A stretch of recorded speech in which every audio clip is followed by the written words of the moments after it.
पांडव के स्वामी भगवान जिसकी बाह पकड़ अभयत भुज दंड मूल पीनांस सानुकूल, जिसको अभय दे दिया, जिसको शरण में ले लिया, जिसकी बाह पकड़ ली, कौन त्रिभुवन में से उसे भय दे सके। सांवरे सरकार जिसकी रक्षा करे उसका कोई त्रिभुवन में बिगाड़ नहीं सकता।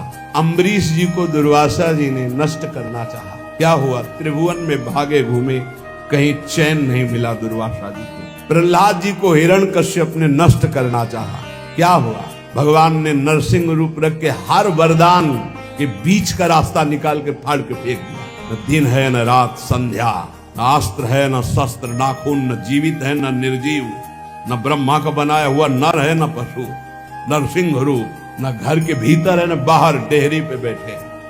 हर वरदान फाड़ के फेंक दिया। और प्रहलाद जी के कहीं खरोच भी कभी पूरे जीवन में नहीं लगी।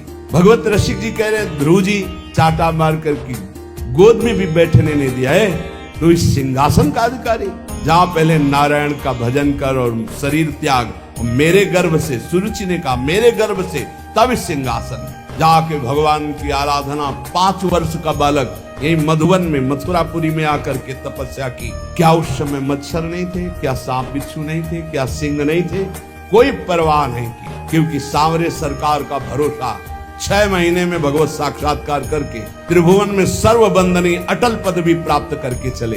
5 पांडवों को बाल्यावस्था से लेकर मारने का प्रयास होता रहा। दुर्योधन का सर्वनाश हो गया, पूरे परिवार का। महाराज युधिष्ठिर चक्रवर्ती सम्राट पद पर बैठे। सांवरे सरकार जिसके पक्ष में, उसका बाल बाका भी ले सकता, बाल बाका भी ले। बहुत बड़ी बात है भीष्म प्रतिज्ञा।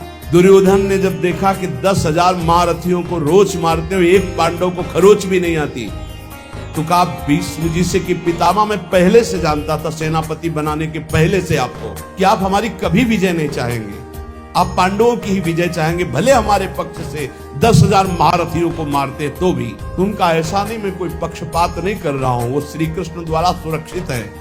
बोले तो आपकी प्रतिज्ञा को कोई टाल सके ऐसा नहीं, आप हमारे सामने प्रण लीजिए कि पांडवों का वध करेंगे। भीष्म जी ने 5 बाण निकाले और कहा अगर कल जीवित रहा तो 5 पांडवों का वध निश्चित करूंगा। भीष्म जी अपने वचन के पालन के लिए अपने गुरुदेव परशुराम से युद्ध कर दिए, औरों की तो बात चले दो। अब बड़े आनंद में जय जयकार करता हुआ दुर्योधन निकला भीष्म के शिविर से कि कल पांडव प्रातःकालीन युद्ध क्षेत्र में, भीष्म जी ने प्रतिज्ञा की मारे जाएंगे। उसको पता था भीष्म जी का बल और उनकी प्रतिज्ञा, पर यह नहीं पता था भीष्म जिस बल से बलवान हो महाबल श्री कृष्ण है, और श्री कृष्ण पांडवों के पक्ष में। गुप्तचर लगे रहते थे।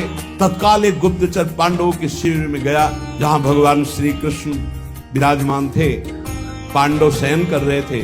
भगवान से कहा कि प्रभु भीष्म जी ने प्रतिज्ञा कर ली है, कल प्रातःकालीन 5 बाण निकाले, 5 पांडव मारे जाएंगे। खड़े हो गए, क्योंकि भीष्म महाभागवत और महावीर, परम पवित्र वचन वाले, परम पवित्र आचरण वाले, परम पवित्र चिंतन वाले महात्मा हैं। भगवान खड़े हो गए, टहलने लगे। द्रौपदी ने कहा प्रभु, बोले हाँ हमें भी सूचना मिल चुकी, आपको बताने की जरूरत नहीं, जल्दी तैयारी कर, मुझे दासी के वस्त्र दे, एक बार मैं पांडवों से फिर मिलकर आता हूँ। वहां गए, पांडव जगह बैठे थे। तो उन्होंने कहा कि तुम्हें पता चला? बोले हाँ प्रभु पता चला। तो बोले शांति से कैसे बैठे हो? बोले आप अशांत हो इसलिए मैं शांत हूं। आप अशांत, जिसकी आप रक्षा करने के लिए अशांत हो चुके हो, चंचल हो चुके हो, अब मुझे क्या परवाह है? अरे बोले तुम तो बातें बनाते हो। और भगवान ने दासी वस्त्र धारण किए, द्रौपदी के दासी के वस्त्र धारण। नटवर नागर है, लीला बिहारी, आगे आगे चलो, मैं पीछे पीछे चल रही हूँ तुम्हारे। पूरी घाघरा और वैसे पहरे। जो इस शिविर के प्रथम द्वार पर गए तो उनका पादुका उतारो, जो दासी का कर्तव्य है, और अपने पीताम्बर में अंदर पादुका ली और दरवाजे पे खड़े हुए। बोले जाओ, इतना घूंघट रखना